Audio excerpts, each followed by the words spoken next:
मेरे प्रिय भाइयों बहनों, परमेश्वर की जीवित उपस्थिति में आपका मैं स्वागत करता हूं। यदि आप इस चैनल पर नए हैं तो इस चैनल को सब्सक्राइब जरूर करें, क्योंकि परमेश्वर के वचन आप लोगों के लिए मैं लेकर के आता रहूंगा। और इस वचन को आप शेयर करें अपने दोस्तों में, अपने मित्रों में, ताकि परमेश्वर आपको और बहुत आयत से आशीष दे। क्योंकि हमारा सबसे पहला काम यही है कि हमें जगत में परमेश्वर का सुसमाचार सुनाना है, और यही परमेश्वर की सबसे बड़ी आज्ञा है कि जाओ जगत के छोर में सुसमाचार सुनाओ। और हमें सबसे पहला काम परमेश्वर का सुसमाचार सुनाना है। आमीन। परमेश्वर हमें कुछ बेहतरीन सिखाना चाहता है, और वो बताना चाहता है कि यदि तुम अपने जीवन में किसी प्रकार की घटी को नहीं देखना चाहते, तुम्हें मेरी आज्ञाओं का पालन करना पड़ेगा। तुम्हें जो मैं कह रहा हूं उसको ब्लाइंडली बिलीव करना पड़ेगा। हालेलुया। जैसे कि कोई व्यक्ति यदि किसी अंधे व्यक्ति का मार्गदर्शन करता है, उसको अगर चलाता है, तो व्यक्ति बिना देखे उसके ऊपर विश्वास करता है और वो आगे बढ़ता है, और जहां वो जाना चाहता है वो वहां जा पाता है, क्योंकि जो उसको मार्गदर्शन करने वाला है वो व्यक्ति सही है। उसी प्रकार परमेश्वर, जो धर्मी परमेश्वर है, वो हमारा मार्गदर्शन सही तरीके से करता है, और वो चाहता है कि हम कभी भी किसी परेशानी में ना रहें, किसी बीमारी में ना रहें, किसी घटी में ना रहें। इसलिए परमेश्वर हमसे क्या कहता है, आइए हम वचन को पढ़ते हैं। यशायाह की पुस्तक, उसकी यशायाह की पुस्तक, उसका 33वां अध्याय और उसके 14 पद में इस प्रकार हम देखते हैं, लिखा है, हम में से कौन प्रचंड आग में रह सकता है, हम में से कौन उस आग में बना रह सकता है जो कभी ना बुझेगी। परमेश्वर यहाँ पर बात करते हैं अपने भविष्यवक्ता के द्वारा कि कौन ऐसा मनुष्य है जो उस प्रचंड आग में रह सकता है। हालेलुया। हमें परमेश्वर के साथ चलना है। यदि हमें बढ़ोतरी को रिसीव करना है, बढ़ोतरी को अपने जीवन में देखना है, तो हमें परमेश्वर के साथ साथ चलना है। आमीन। परमेश्वर का वचन कहता है कि कौन हम में से उस आग में बना रह सकता है जो कभी ना बुझेगी। यदि हम परमेश्वर में बने रहना चाहते हैं, हम स्थिर रहना चाहते हैं, हम परेशानियों में भी स्थिर खड़े रहना चाहते हैं, हम चाहते हैं कि परेशानियां हम पर हावी ना हो सके, बीमारियां हम पर हावी ना हो सके, किसी प्रकार की दिक्कतें हमारे जीवन पर प्रभाव ना डाल सके, तो हमको क्या करना पड़ेगा। परमेश्वर कहता है वही खड़ा हो सकता है जो धर्म से चलता और सीधी बातें बोलता है, जो अंधेर के लाभ से घृणा करता है, जो घूस नहीं लेता, जो खून की बात सुनने से कान बंद करता और बुराई देखने से आंख मूंद लेता है, वही ऊंचे स्थानों में निवास करेगा। हालेलुया। मैंने भी आपको बताया कि परमेश्वर कहाँ रहता है, ऊंचे स्थानों पर। आमीन। और परमेश्वर चाहता है कि हम भी उसके साथ रहें, हम भी ऊंचे स्थानों में रहें जहां परमेश्वर रहता है।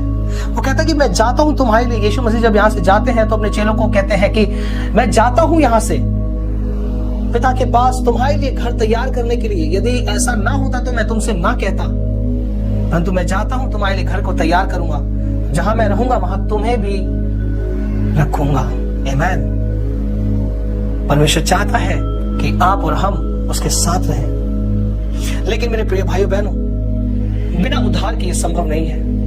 हमें अपने पुराने पापों से परमेश्वर के लहू के द्वारा अपने आप को धोना पड़ेगा, हमें शुद्ध होना पड़ेगा, क्योंकि परमेश्वर का लहू हर एक पापों से हमें आजाद करता है, हमें शुद्ध करता है। और जब हम शुद्ध हो जाते हैं, जब हम परमेश्वर के लहू के द्वारा जब हम धर्मी ठहराए जाते हैं, तब ही ये संभव है कि हम परमेश्वर के साथ रह सके। हालेलुया।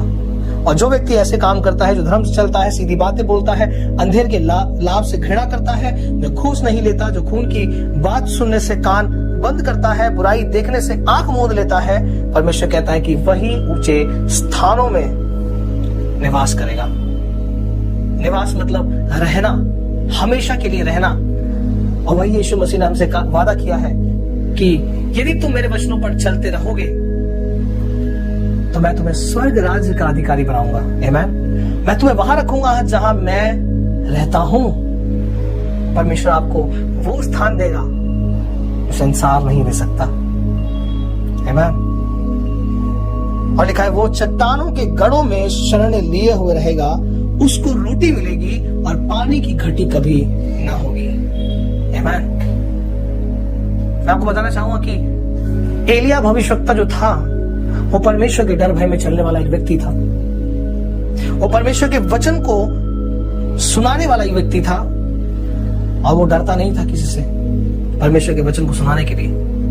और एक दिन आया जब वहां अकाल पड़ा, लेकिन परमेश्वर ने एलिया को गुफा में कौवे के माध्यम से उसको खाना भी प्रोवाइड किया, मुहैया किया, और पानी भी उसको मुहैया किया। बहुत दिनों तक वहां अकाल पड़ा, लेकिन परमेश्वर कहता है कि जो कोई ऐसा काम करता है, जो धर्म से चलता है और सीधी बातें बोलता है, वो ऊंचे स्थानों में निवास करेगा। आमीन। और वह चट्टानों के गढ़ों में शरण लिए रहेगा। क्या आप चाहते हैं कि आप ऊंचे स्थान पे रहें? परमेश्वर आपसे ही प्रॉमिस करता है। वो आपको एक कुछ आज्ञा देता है, आपको इस प्रकार चलना है। हम सभी चाहते हैं कि हम ऊंचे स्थानों में रहे। हम सभी चाहते हैं कि हमें हर समय रोटी मिलती रहे। हम चाहते हैं कि हर समय हमें सब कुछ मुहैया होता रहे और घटी कभी भी ना हो। लेकिन मैं आपको बताना चाहूंगा, कुछ भी अपने आप नहीं होता मेरे प्रिय भाई बहनों, कुछ भी अपने आप नहीं होता। हर एक चीज के लिए आपको एक कीमत अदा करनी पड़ती है। हर एक चीज के लिए आपको एक मूल्य देना पड़ता है। आमीन। बुराई से अपने कान को बंद कर लेना इतना आसान नहीं है, लेकिन जब आप ऐसा करते हैं तो परमेश्वर आपसे प्रसन्न होता है ना। और जैसे लिखा है कि जो घूस नहीं लेता, जो अंधेर के लाभ से घृणा करता है, मतलब कि यदि गलत कमाई से, हर एक को पता है कि जैसे 2 नंबर की कमाई होती है, गलत कमाई से आदमी बहुत पैसे कमा लेता है। अगर किसी की सैलरी मान लो 30,000 है और वो 2 नंबर का काम भी कर लेता है या कोई गलत काम भी कर लेता है, तो हो सकता है कि 30,000 सैलरी के साथ साथ वो लगभग 50-60,000 रुपए और भी कमा ले। लेकिन परमेश्वर क्या कहता है कि जो अंधेर के लाभ से घृणा करता है, इवन तो आपको अगर 50,000 लाख रुपए या कितना भी नहीं क्यों ना मिल रहा हो, लेकिन परमेश्वर चाहता है कि आप उस बुराई को छोड़कर, उस बेईमानी को छोड़ करके अपने जीवन को ईमानदारी के साथ बिताएं। जब हम ऐसा करेंगे तो परमेश्वर की इच्छा के अनुसार हम चलेंगे, तो परमेश्वर कहता है कि उसको कभी भी रोटी की कमी न होगी, उसको पानी की कमी भी घटी न होगी। परमेश्वर आपके फाइनेंस को बढ़ाना चाहता है, वो आपके फाइनेंस को प्रोटेक्ट करना चाहता है। और प्रोटेक्ट तभी होगा और सुरक्षित तभी होगा, वो तभी बढ़ेगा जब आप परमेश्वर के इच्छा के अनुसार चलेंगे, परमेश्वर काम को जो आप पूरा करेंगे। परमेश्वर आपको बहुत अलग से आशीर्वाद दे। और आपसे प्रार्थना करूंगा कि आपसे निवेदन करूंगा कि आप एक दूसरे को परमेश्वर के वचन को शेयर करें, परमेश्वर के वचन को एक दूसरे के जीवन में बताएं, बोले नहीं उसके। क्योंकि परमेश्वर कहता है कि बताने का काम किसान बीज को बो देता है और उसको नहीं बताता वो कब फल को लेकर के आता है। उसी प्रकार हमको केवल परमेश्वर के वचन का बीज एक दूसरे के जीवन में बोना है। इस शरीर हमारा एक मिट्टी है, हम सभी को पता है कि हमारा शरीर है एक मिट्टी के समान और वो मिट्टी में आके घूम जाएगा। और आपको बताना चाहूँ कि मिट्टी में जो बीज डाला जाता है, खराब बीज डाला जाएगा तो खराब होगा, अगर अच्छा बीज डाला जाएगा तो संभव है ऑपरेशन अच्छा ही शरीर रखेगा। किसी वचन के बीज को बोलते हैं, परमेश्वर उसको जीवन में कहा है जरूर करेगा, और चाहे तो अच्छा बताया जाएगा। कहता है कि यहाँ की बड़ी घटना मत करो, हमारा चोर सिंह लगाता है उसको खाने के लिए। वहां के बच्चा लग सकता है, मछली लग सकता है, ना कोई कीड़ा लग सकता है। स्वर्गीय धर्म, स्वर्गीय धर्म क्या है? स्वर्गीय धर्म यही है कि हम एक दूसरे को परमेश्वर की वचन को सुनाएं और परमेश्वर के इच्छा के अनुसार अपने जीवन को हम बिताएं। सारी स्वभाव में जो परमेश्वर का वचन है,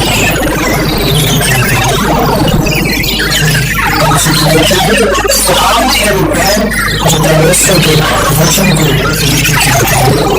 परमेश्वर को बताने से आखिर दे वचन को सुनने के लिए। परमेश्वर का वचन आपके जीवन में शुरू को बदलता है। आप कभी भी निराश करें, आप कभी भी हताश न रहें, मत डरें, मत घबराएं। परमेश्वर का वचन कहता है वो आपके साथ है, चाहे वो स्थिति कैसी भी क्यों ना साथ है। परमेश्वर के समर्पित कर दीजिए, परमेश्वर को समर्पित करो तो परमेश्वर आपके जीवन में चलाएगा। ऐसा हो नहीं सकता कि आपके जीवन में कोई भी गलती करनी चाहिए।